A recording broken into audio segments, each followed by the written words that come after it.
we're live on YouTube.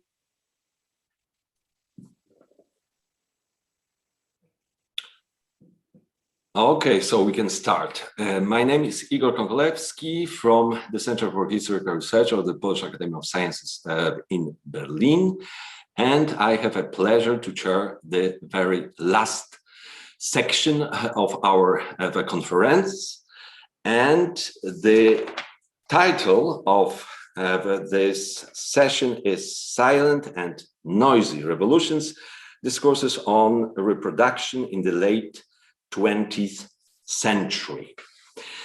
Obviously, we are mostly interested in noisy revolutions, and I'd like to briefly introduce our first speaker. Altogether, we have two papers on this session, and our first speaker is Dr. Michał Zock from the German Historical Institute in Warsaw. He studied Eastern European history and political science at Philipps University Marburg and Justus Liebig University in Gießen. And his current research project is financed by the Deutsche Forschungsgemeinschaft. I think that this is quite important detail, which should be mentioned here. Michał Zock is going to present us a paper entitled Reproductive Rights, Killing of Unborn Children, Pornography. A discourse analysis of changes and continuities in Polish debates on reproductive health and sexuality before and during the transformation. Michał Zock, you have the floor. Yes, thank you. First of all, thank you for inviting me. Thank you for the opportunity to share some results, and I have to mention that I had to do some last-minute changes. The first one, as you may see, I changed the title a little bit, and the second one, since Paweł Kazimierski today spoke about the law of 32 and 56 on abortion, and therefore I will skip it and start with the changes especially. And therefore, whereas in the years after the war, mainly the opponents of this law of 56 referred to the fifth commandment, thou shalt not kill, as a moral basis for their demand to restriction abortions, the protection of life argument was moved to the center of political rhetoric. This made it possible to connect the demand for outlawing abortion with the Constitution of People's Poland, which guaranteed the protection of life to its citizens. We all know how often it was violated, especially in the 40s and 50s.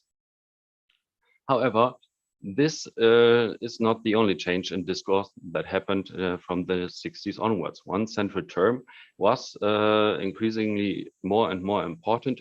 This was conceived or unborn child, which was used instead of fetus. This construction of individuality and personality from conception onwards allowed to question women's right on abortion, since the fetus was not perceived as a part of her body whom she could dispose of. This allowed opponents of the law of 56 to link the fetus with individual rights, especially the right to live that should be guaranteed by the Constitution, as I mentioned. However, the usage of the term also clearly revealed the speaker's political position, since the term conceived or unborn child were used by members of the hierarchy of the church as well as by Catholic laypersons, whereas in the documents of the party and the state bureaucracy, the term fetus is missing. Instead, the procedure itself and its medical and social effects were at the center of interest. Here on this slide, you can see this was what Paweł talked about today. It's the Polish original from 32 with the term spanned a fetus, and the important one is fetus. In general, the 1970s seem to be of high importance in this respect, since on the one hand, People's Poland opened itself primarily economically, more to the West. Therefore, Western cultural patterns influenced life in Poland, thus leading to the establishment of a culture of socialist consumerism. These developments were criticized by the Catholic Church, which perceived the Western liberalism to be as bad as socialist patterns regarding sexual morals and family life. Visual materials underlined the articulation of the fetus as the child since the 1970s. Just a sec. These examples on the slide show the effort to underline the human character of the fetus and therefore requiring protection.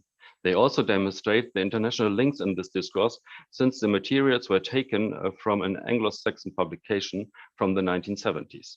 And drastic images of shredded fetuses should convince the reader that abortions were inhumane crimes that should be banned. There was also another connection which was underlined by the opponents of the law since the 1970s. The protection of the conceived child was intertwined with the discourse on human rights that grew prominent in the 1970s and the founding of NGOs to protect these rights. One example is the establishment of a Catholic lay organization named Polish Committee for the Defense of Life and Family. This committee advocated a total ban on abortions and argued that, quote, 800,000 Poles have not been born because of the existing law, quote end. In the committee's view, the law was also responsible for, quote, the misfortune of hundreds of thousands of Polish women unable to bear children.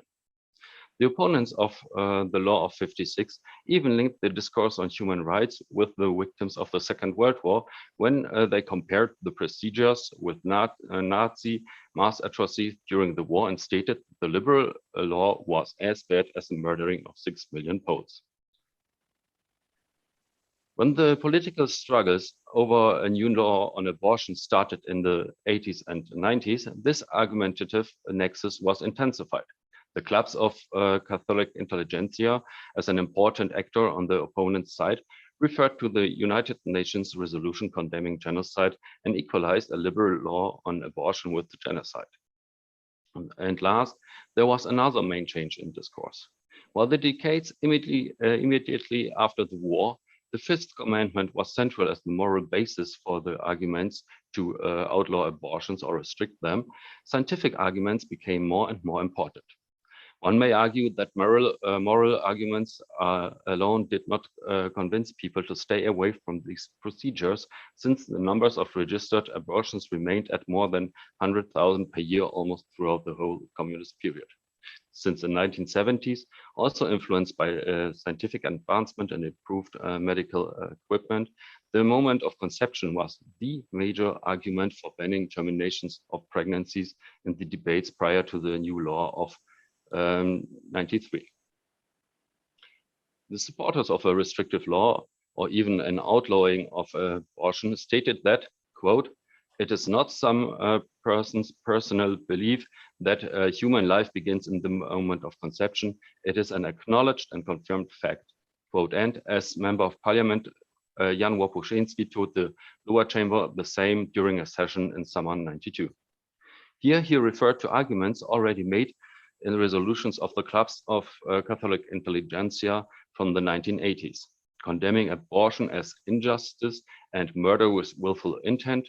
The members of the clubs argued that, quote, it is an objective scientific fact that the life of a human starts with conception, and that as contemporary genetics shows, the zygote has all attitudes of the new human individual and its inherent dynamics of development in the moment of conception.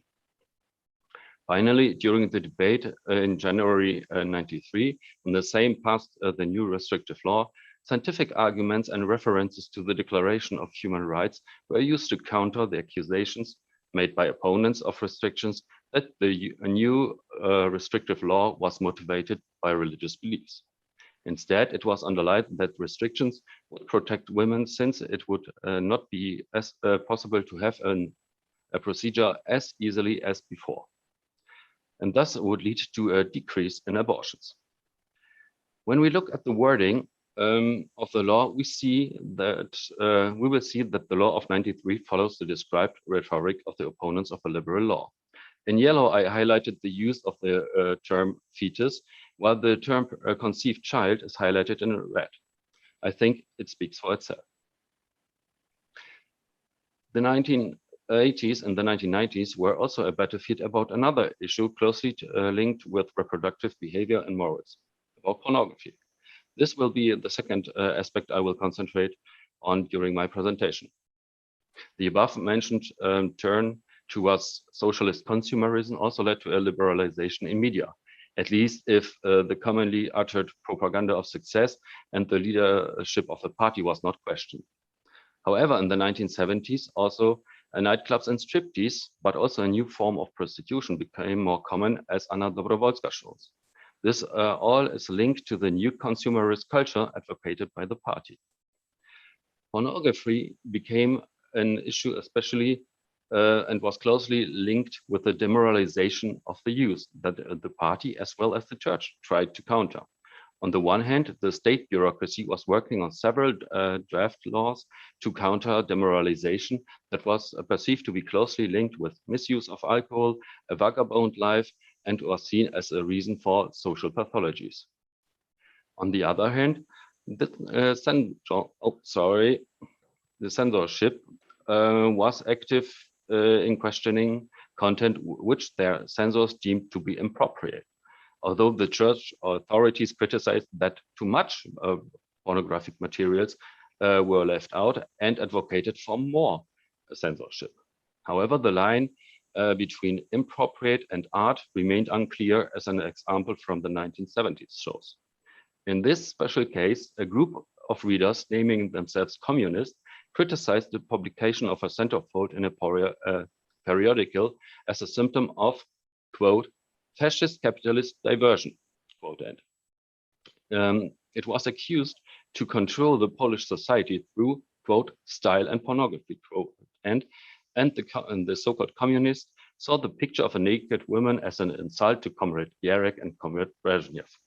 However, the problem remained that pornography was not defined clearly. The reasons for the perception of juvenile demoralization were the age at which young people had their first intercourse, sometimes resulting in unwanted pregnancies, and therefore either abortions or in other cases birth by young women or outside wedlock, which increased in Poland. Although the figures were very low to other European countries, both phenomena were perceived as problems since the party and the church wanted to ensure the stability of family life. Critics accused the media to have a negative influence on the youth. This did not only concern feature films, where the age of the audience, at least to some extent, could be controlled, but especially television was criticized for showing pornography in the 70s as letters from the viewers show. Especially Western films were perceived as immoral and dirty, whereas Soviet ones would be preferred because of their purity. However, some viewers uttered their liking of scenes with naked, primarily female bodies. Quote, we want to see more sex. Is the leadership of television concerned with our morals? Do we live in times of petty bourgeois moral, or do we want to return to it? Surely liberal and frivol scenes containing sex will not damage socialism, quote end. Another one agreed in a similar manner, quote, as if nudity and sex would threaten socialist education and conscience, quote end. However, socialist education was intensively discussed from the 60s onwards. Experts in the Ministry of Education saw the necessity to prepare young people to family life. Therefore, the ministry planned the introduction of a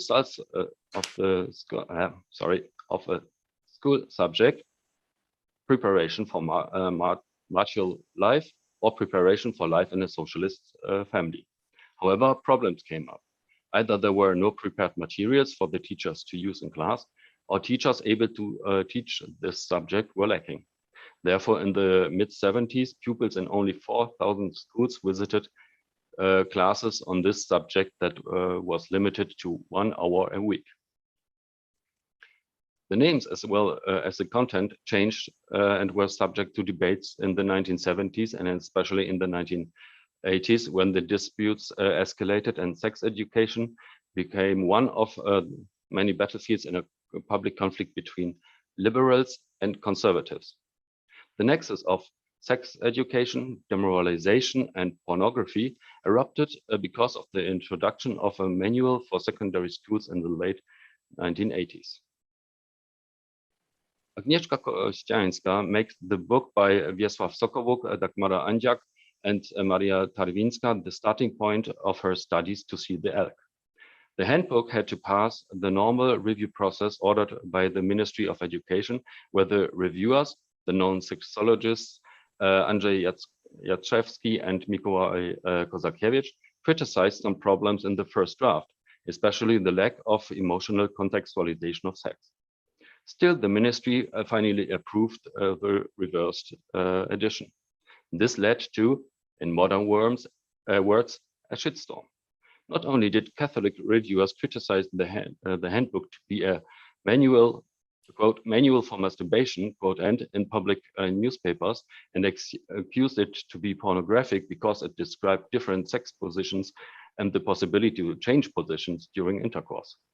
Representatives of the Catholic Church called parents to protest against the book because it would, quote, offend religious feelings and morals, quote, end of Catholics, and was seen as, quote, demoralizing the youth instead of educating, quote, end. The opponents of the handbook succeeded. It was removed from schools, but the question about proper sex education still remains. The above mentioned law of '93 foresaw the introduction of sex education in schools, but this topic remained a cleavage throughout the 90s until today. The transformation process and the introduction of market economy led to the emergence of sex shops and adult magazines that could be bought at every kiosk. Therefore, it is not surprising that this led to counter-reactions by moral activists condemning pornography, what was then widely discussed in the free media of the 1990s. Still, a juridically binding definition of pornography lacked in the first years of the Third Republic.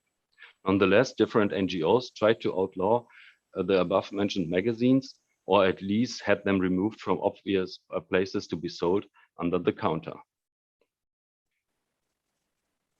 In 1977, the American sociologist Roland Inglehart stated that shifts of value and morals were a so-called silent revolution. Looking at the debates in Poland, one can say that there is nothing silent about values and sexual morals. Instead, they are part of an ideological battlefield that is loud and observable because of the emotional and controversial character of the debates regarding reproductive rights and morals. In an interview about the future developments of medicine and the question of illness and death not long ago, a colleague stated that, quote, historians are bad futurologists, quote, end. But one does not need to be a futurologist to know that these disputes about reproductive rights and the inherent issues like abortion and sex education and pornography will remain a part of an emotional and controversial discourse in Polish society. Thank you for your attention. Thank you very much, Michal Zok, for your presentation of history of yesterday and almost today. And now we are moving to the history of today and the history of future, so I guess, because Julia Reus is going to give us some insight into the future as well. Julia Reus is MA. She studied history and contemporary literature, and she graduated in 2018. She's currently working as a doctoral research associate at the Chair for Contemporary History at the Ruhr University, Bochum, in a DFG founded research project on precarious kinship. And she's now working on her PhD which is also directly linked with this subject. Today, she's going to present us her paper entitled "Brave New Families, ? Reproductive Practices Between Medical Progress and Social Imaginings of Family Roles." Julia Reus, the floor is yours. Thank you so much for the introduction. And I'm afraid you still present something about presence and history because I'm really bad at looking at the future. I would like to thank you for the opportunity to speak to you today, and a huge thank you to all the organizers for this wonderful conference we had the last 2 days. And when I wrote the abstracts for this conference, I had planned some additional archival research before the conference would take place. Because we're still dealing with the pandemic today, I will give you instead some insight in the work in progress and my findings so far. In 2015, the filmmaker Ina Bormann published a documentary about her and her male partner's attempts to get pregnant. Being around 40 when they began to wish for a child, they decided after 2 years of failure to give fertility treatments a try. The documentary takes the viewer on this journey, which shows close views of the ups and downs of pregnancy and preparations and in vitro fertilization, the reflection of life choices and the cost for the wish for a child. After several unsuccessful attempts, her sister offers her a gamete donation. The donation of oocytes as well as surrogacy is prohibited by law in Germany, so they consult a Dutch fertility center. The fact that the altruistic egg donor is the sister, someone with a close familial and genetical bond to the receiving couple, is no medical obstacle in this process, which awakened my interest. In the end, the quality of the gametes was the reason that the donation couldn't be realized. The documentary gives interesting insights in contemporary forms of reproductive decision-making, on which Isabel Heinemann's work gave me much helpful information and advice, and they were thinking of social constructs of family roles through assisted reproduction. So the concepts of family and sexuality, its lived reality and associated reproductive practices are all changeable and offer interesting insights in changing norms and value. Their discursive power is particularly evident in debates about deviations from the imagined ideal family and its proper reproduction. In my PhD project, I investigate the social, academic, and legal perception of kinship, family, and sexuality through the lens of discourses of incestuous relationships in the Federal Republic in Germany after 1949. Coming from this, the field of medical assisted reproduction, which has a long history, but was increasingly developing since the 1970s, offers interesting perspective on negotiations of social and biological familiarity and the meaning of relatedness. I'm interested in debates about multiple parenting through forms of assisted reproduction as described in the documentary, which question traditional family roles. I want to find out how social and biological relationships between the third person and the couple were debated or imagined, and which opportunities and risks were commonly associated with donations, both from within the family and anonymously. In 2011, the Task Force on Ethics and Law of the European Society of Human Reproduction and Embryology and scientists of the University of Maastricht presented a paper on intrafamilial medical assisted reproduction. They state, for different motives, couples in need of a third-party assisted reproduction sometimes prefer the help of a family member over an unrelated collaborator. Forms of intrafamilial medically assisted reproduction are different with respect to 1. Familial closeness between the collaborator and the person whose reproductive contribution he or she replaces, and whether assistance would be intra- or intergenerational. 2. The relationship between the collaborator and the fertile partner, and this relationship may or may not be consanguineous. And 3, with regard to the material and that is donated and the service that are offered. So all of these different possible constellations are important to be distinguished when looking at discourses and debate about donations within a family. Even if no coitus takes place, some of these donations, or also surrogacy, can be regarded as incestuous because of the close relatedness and overlapping family roles. In West Germany, some types of incest were legally restricted, others just morally unwanted. There were also laws on marriage between relatives, but non-coital forms of reproduction were not included. Therefore, I'm interested in them as part of my PhD thesis, where and how distinctions between different types of incestuous relations were made, as well as their specific valuation, which is the center of my analysis overall. The mentioned scientists argue in 2011 that given the free choice of reproductive partners, people may have different reasons for gamete donations and surrogacy between relatives. One such reason they see in the genetic link between the infertile partner and the child conceived. Another is the knowledge about and trust in the donor, and not unimportant, a severe reduce of cost because of altruistic donations. As possible objections, the ethical and biomedical experts in the study mentioned future interfamilial tensions and the need for a guaranteed voluntary decision. Another potential problem they saw were negative social reactions because of the incestuous semblance and the conflation of traditional family roles. Interestingly, this last aspect could, as I would say, also refer to other non-heteronormative picture-perfect family constellations.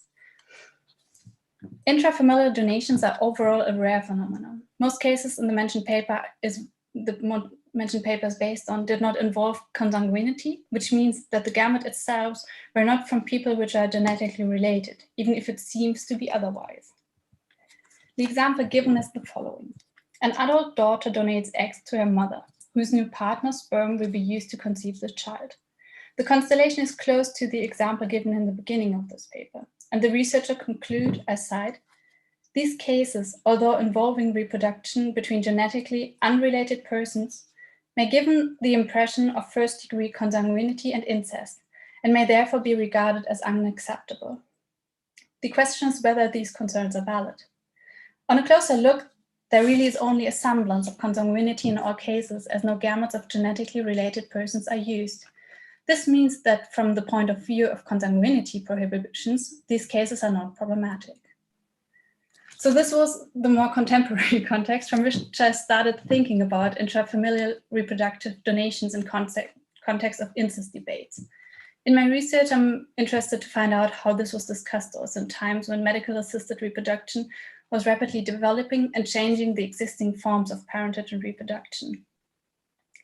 The developments in reproductive medicine and infertility treatments of the 1970s and 80s appeared revolutionary in the West German media, but it also triggered ambivalent interpretations of a brave new family between utopia and dystopia. As you know, assisted inseminations were not a new procedure at the time, but the growing market of sperm banks, in vitro fertilization, as well as surrogacy, made gamete donations from third parties a more relevant and debated topic.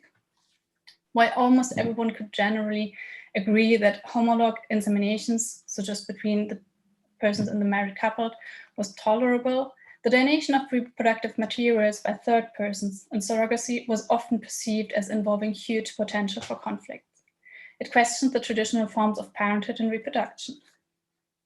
When sperm banks started to appear in West Germany and other countries, the danger of undiscovered and unintended incest between the offspring appeared in public perception. As cultural scientist Andreas Bernhard has noted, this fear was also at the forefront of attempts for registries for children from anonymous sperm donation, which is contrasted with the presumably high number of cases where children were not informed about the circumstances of their conception. In April 1984, a German regional newspaper ran the headline, "The growing number of anonymous sperm donors from test tube fertilization poses major problems in England. Will there be soon a society of half-brothers and half-sisters? The legal situation remains unclear, when the husband is not the father." So there are several interesting things about this article.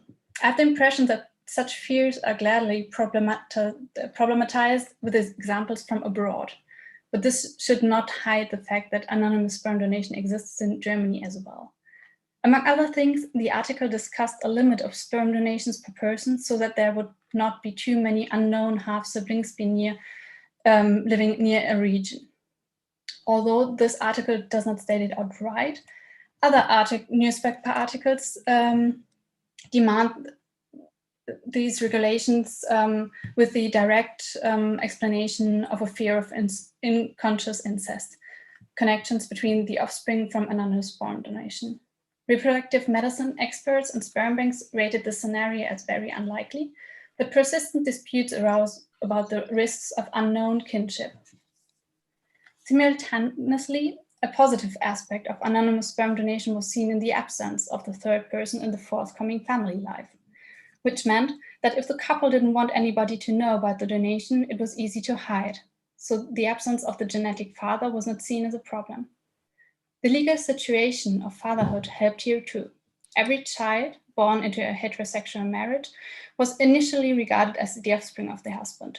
So the use of sperm donations and the separation between genetic and social fathers could more easily be hidden, which probably eased the use of anonymous third-party sperm.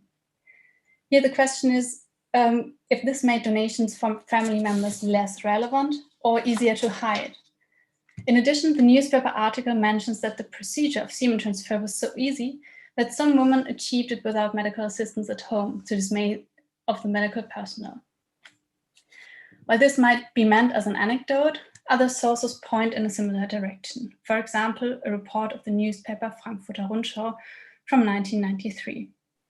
Titled Unusual Fertilization with Headstand, the article tells about an US-American woman who, after her sister's fertility treatments didn't succeed, inserted herself the semen of her brother-in-law with a forcing bag, now being pregnant for them. These rare stories are presented as obscure sensations, but they also shed light on the scope of potential, thus documented private practices of family members who had helped out or assisted infertile couples. This could especially be the case for those who were legally excluded from medical assistance, because German guidelines favored assistance just for married couples.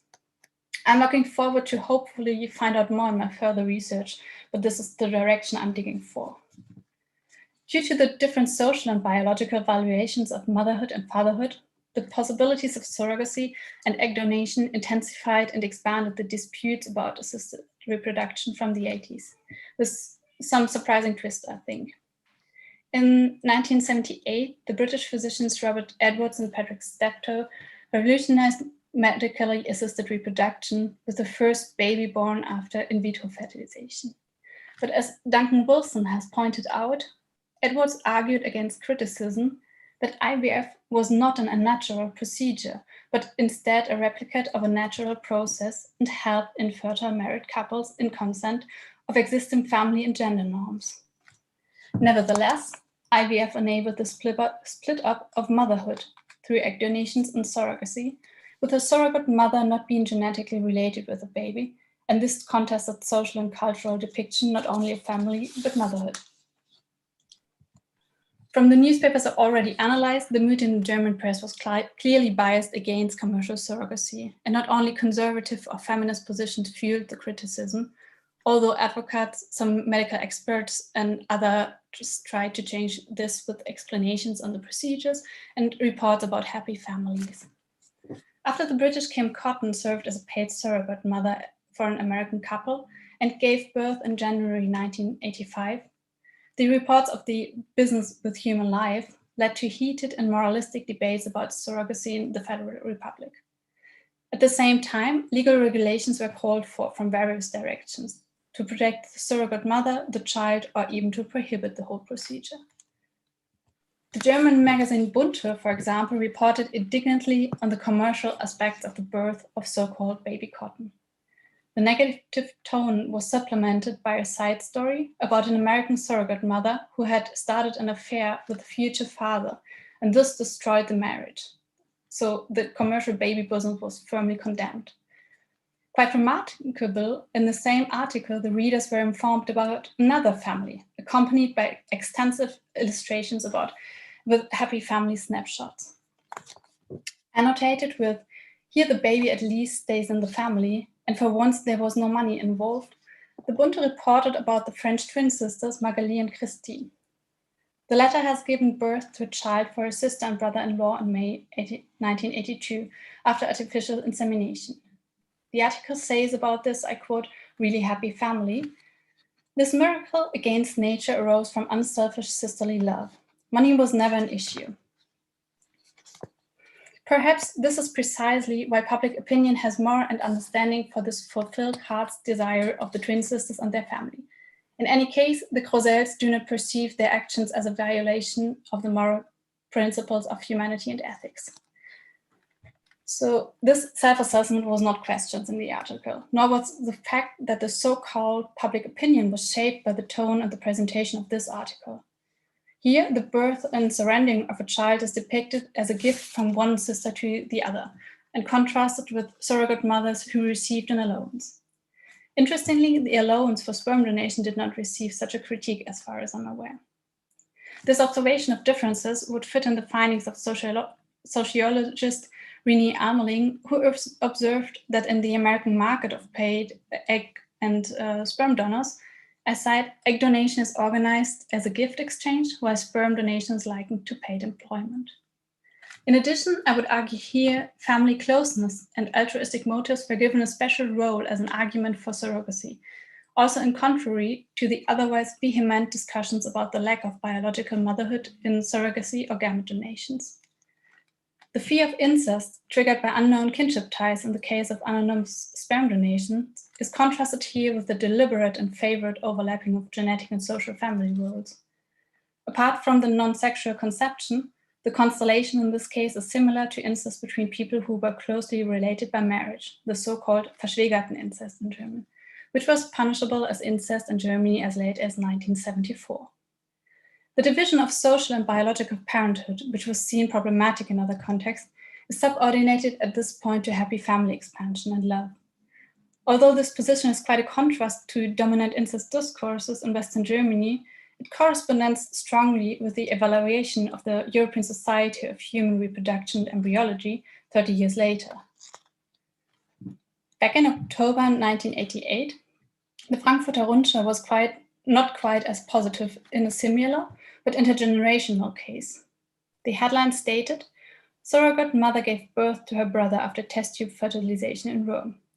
In Italy, according to the article, a 20-year-old had given birth to a child for her mother and her new, significantly younger husband via IVF, using an egg from the mother, as the doctors had advised her mother not to become pregnant due to her age.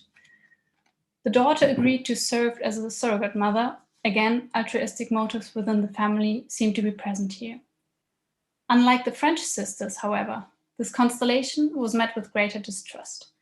An uninvolved doctor quoted, even suspected, although the incident would medically be possible, that the young woman might have become pregnant naturally.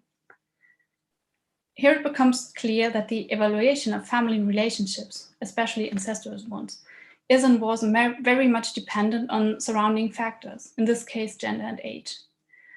The fact that a significantly younger husband chooses and desires an older woman did not correspond to the social image of a normal relationship. Accordingly, a sexual interest in or an affair with the younger stepdaughter was assumed more likely. Also, if you remember the similar intergenerational example from the paper I discussed in the beginning, you can see the strong differences in evaluation, and I would argue here that there is a shift regarding the growing normalization of reproductive medicine, along with the difference between public opinion and scientific discourse.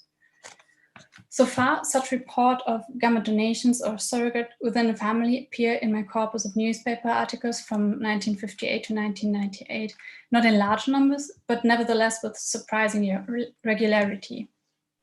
I also found some indication there and in additional sources which suggest the existing of private practices outside from hospitals, etc. This is even more likely considering the very strict legal regulations of assisted reproductive medicine in Germany, which might explain why many cases discussed in my sources were from abroad, or by people circumventing regulations through reproductive tourism, as described in the documentary in the beginning. Coming to the end of this little insight in my current work in progress, I would say that as a result of the developments in reproductive medicine, but also accompanied by social movements at that time, social and biological family roles and parenting were questioned and renegotiated.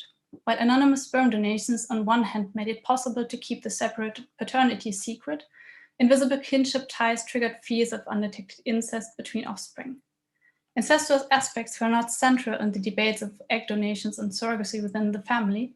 In contrast, the existing family connection could lead to a more positive valuation of separated maternity than a commercial surrogacy. However, these constellations were still presented with a desire to moralize and also expose contemporary heteronormative gender norms, as well as sexism and ageism in this case. Thank you very much.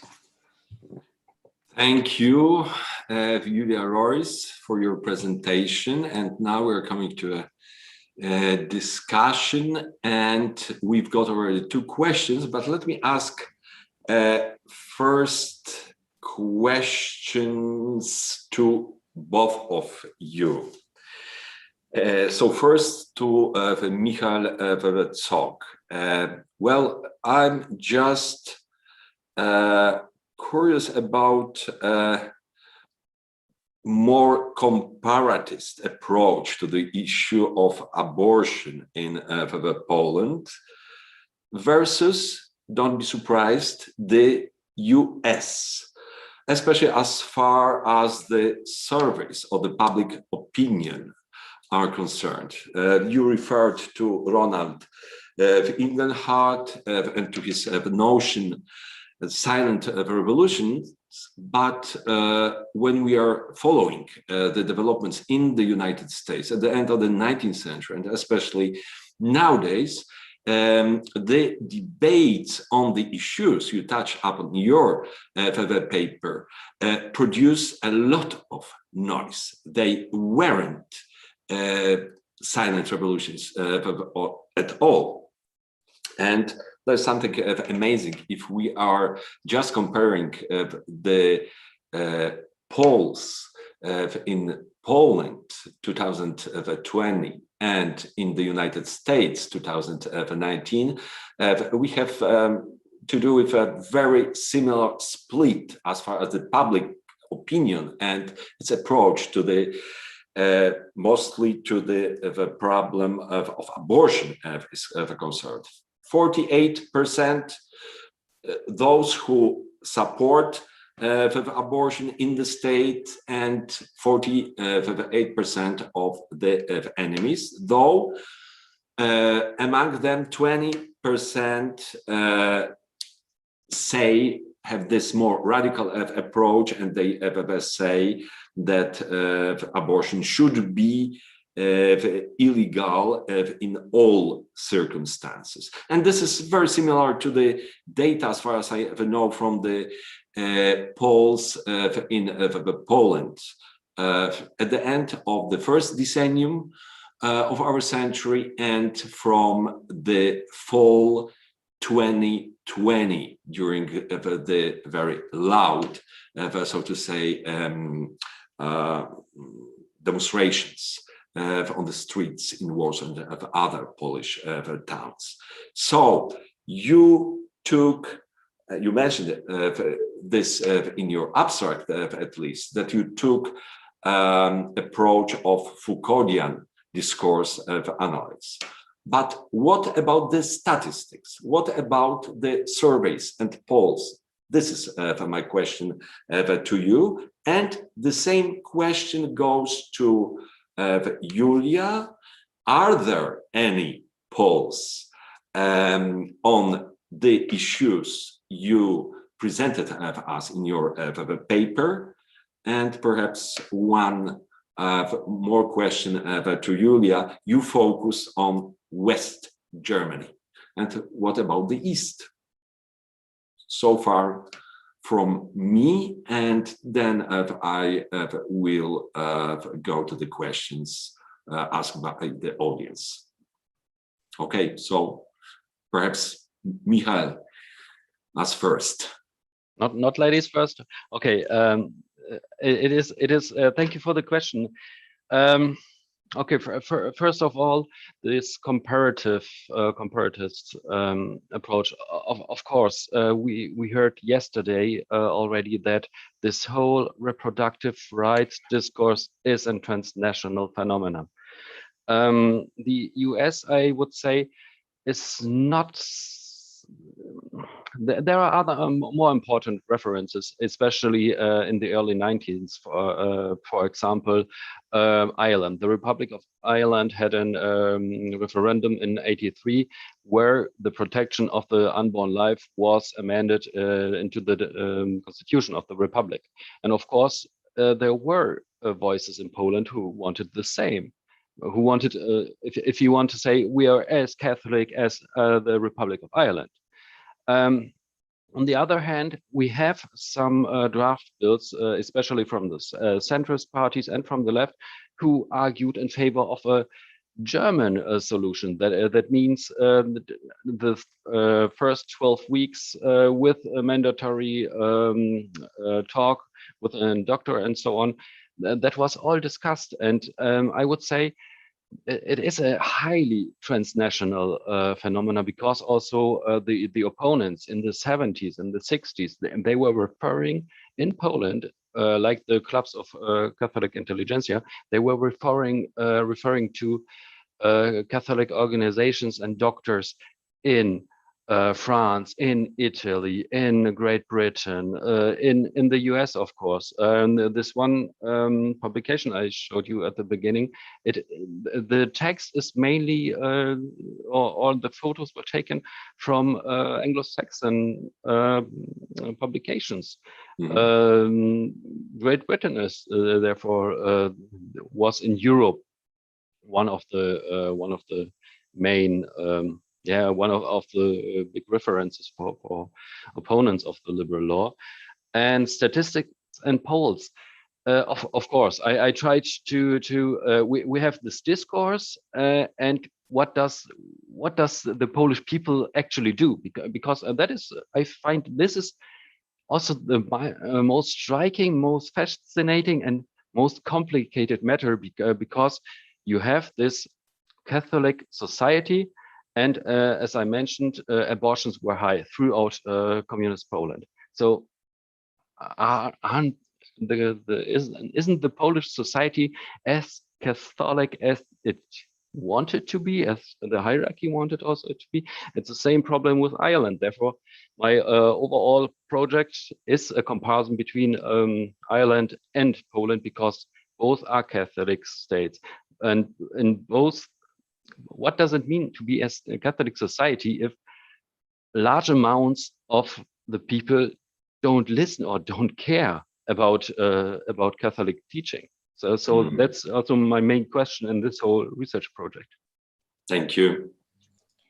Thank you for the interesting questions. And I would say I haven't found any polls or statistics on this like special feature of reproductive medicine, because there are some in the newspapers where the questions are about like regular opinions on insemination or IVF or stuff like that, but it is not so specialized. And I also haven't found any numbers on cases, like how many cases, how many possible constellations like that exist. So I'm trying to get more information when I go in the archives again, but I don't think, at the other hand, that I will find some, because it's really specific, probably. So, yeah, maybe there will be some other answer in 1 or 2 years, but right now I just can say I haven't found anything like that. And the question with West Germany and Eastern Germany is a really good one. So I have found in my archival research, I did look a bit of reproductive debates in East Germany, and I also found some interesting insights on debates of sperm donations from family members on if this should be allowed or not. But in my PhD thesis, I focus on West Germany, because the part of the reproductive medicine is just a little part of my research. So in general, I look also on the legal regulations for incest, how they were debated and changed over the centuries, and also the years, and also, for example, on how this was debated in front of court. So this is just one aspect, and it would have been just too big because of the different legal situations, the different family politic and so on, to just have a look at both Germanys at the same time in one project. But I think it would be really interesting to do that more systematically. Yeah, to do it more systematically, or just to produce even an article with such kind of the comparison. Yeah, thank you, Julia Reus. And now we are switching to the questions by the audience. I will read them loudly, though you can have also follow them in the Q&A option first, and we've got also two questions asked in the chat option. First, the question from Joanna Nieznanowska to Julia: does the arrival and growing popularity of commercial genetic ancestry tests feature in your interesting research in the context of debate over anonymous versus non-anonymous germ cell donation for ART? And the question from Joanna Nieznanowska to Michael: isn't it interesting how the rhetorical tools in question marks in the pro-against abortion debate are traveling internationally? So yeah, you've responded partly to this problem. Apart from the pictures you have shown, have you found any other examples of this international transfer of visual and verbal arguments? Okay, so two questions from Joanna Nieznanowska, and the question from Alice George. Thanks to both panelists for these interesting papers. A question to Julia about your primary source material. Do you also track the discourses on ART through contemporary confessionally Christian affiliated press outlets in Germany? And now I'm getting to two questions in the chat. The first one from Paweł Kazimierski. I have a question for Michael Zok.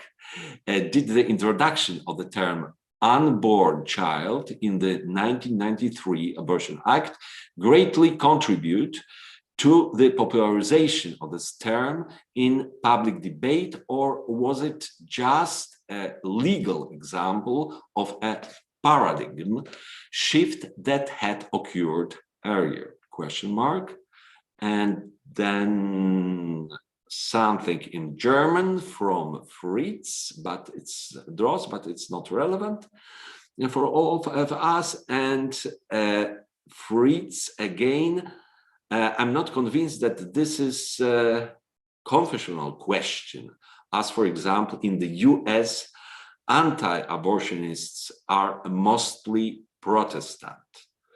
Yes, Fritz, but they are also deeply religious, or trying to present themselves as religious. We can discuss a bit further on. Okay, so first questions to both of you. Perhaps, Julia, this time if you can start. Okay, thank you for this great question. And indeed, so these debates right now, they are not really part of my historical research, but they are like part of the debates which encouraged me to look closer in the material and to dig a little bit in there, because the scandals you also mentioned in there obviously I think show that these debates about what is the unknown kinship ties and how does this maybe is a risk for people while looking for a partner in life, and does this inflict sometimes their choices, or does this is something against anonymous sperm donation, so it does need to the donors need to be named. I think these are really interesting points to keep in mind when looking at the debates earlier when this was discussed, and also it is for me like the point from where I start looking at that, so that it has been a lot of scandals, and also right now there are already some like movies who focus on this topic. For example, there was a Netflix series Sisters called, and it does also play with the scenario that the physician engaged in the sperm donation and then reproduced a lot of siblings. And it does play also with the incest scenario between half siblings and this like threaten of the undetected kinship. So this is really interesting, I think, and I'm right now just looking for debates like that in the actual, like in the press right now. Yes, but I think in the historical context, it just encouraged me to look further there. Yeah, thank you. And to the second question, maybe I would just answer this briefly. So I have the good option that in the press, I do have also confessional papers in there. So I don't remember right now that there have been like positions directly on incestuous relationships in that regard, but I do look at them really closely. Also on experts' positions, like when legal political legislation processes were on how medical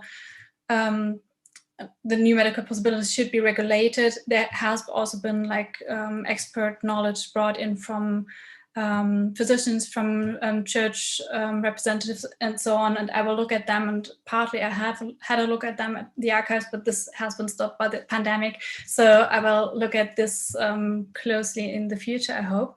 And also the scientific debates, who just goes and follow the process, and so in the end, I try to put the puzzle together from like media discourses and expert discourses, and then the legal frame of all of that, which like in the end prohibits a lot in Germany. Thank you.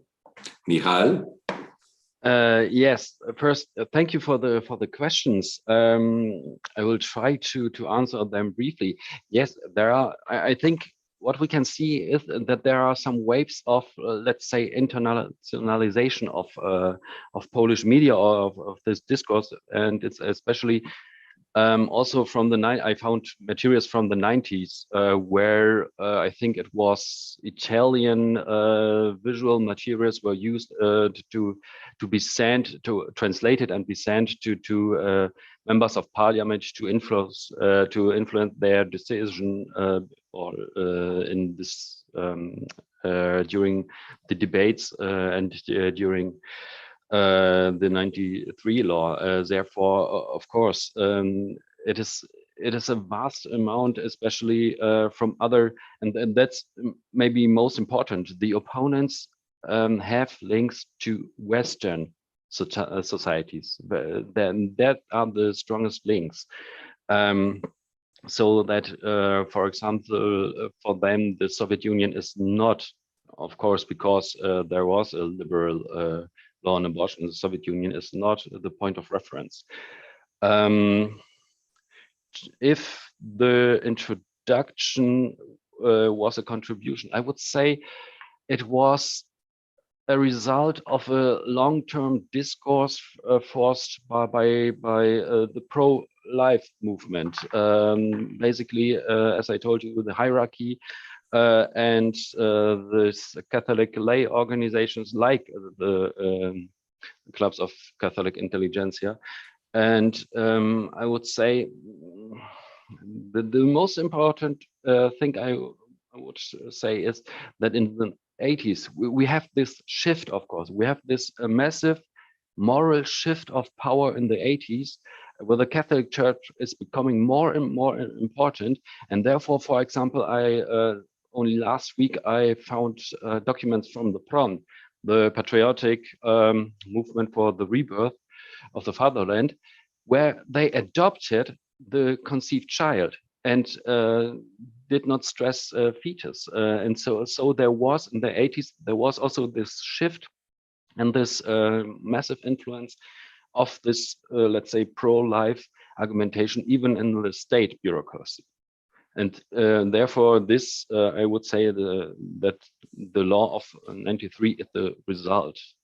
Maybe what happened after that, it stayed, as far as I know, it stayed a problematic term because, as I mentioned in my presentation, if you use this this term instead of fetus, or if you look primarily at this child, you position yourself. And therefore, there were some drafts, especially from the political left, but also from the centrist parties, where they didn't use this term. So it's in German, I would say it's a politischer Kampfbegriff to some extent. And to the last question about the Protestants or the anti-abortionists in the US, there I would like to say that the comparison with the Republic of Ireland is very striking, because prior to the referendum in '83, the Church of Ireland, the Protestant Church of Ireland, voted in favor of abortions in extreme cases.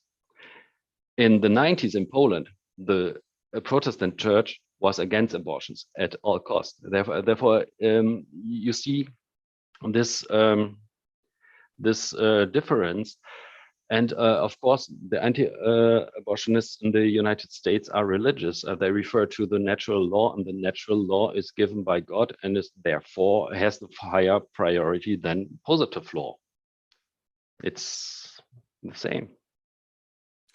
And that's why recently, in June 2019, the City Council of Wascom in Texas voted to outlaw abortion in the city and declared Wascom as a sanctuary city for the unborn. And it happened exactly at the moment when some other state legislatives were drafting abortion bans. The Wascom model led other small cities in Texas, but have also in Nebraska to vote in favor of becoming sanctuary cities for the unborn. Of course, those cities have Protestant majorities, and these were Protestant groups which supported this idea. But this idea was a kind of a grassroots initiative which came from the municipal governments. And well, we have something similar in Poland nowadays with this hideous anti-LGBT zones. The idea, the content is slightly different, but the idea behind it is very similar, as a matter of fact. Okay, I can't see any other questions or comments, and we are just on time, so 3-4 minutes after 5:30, and we are supposed to close this very last section of our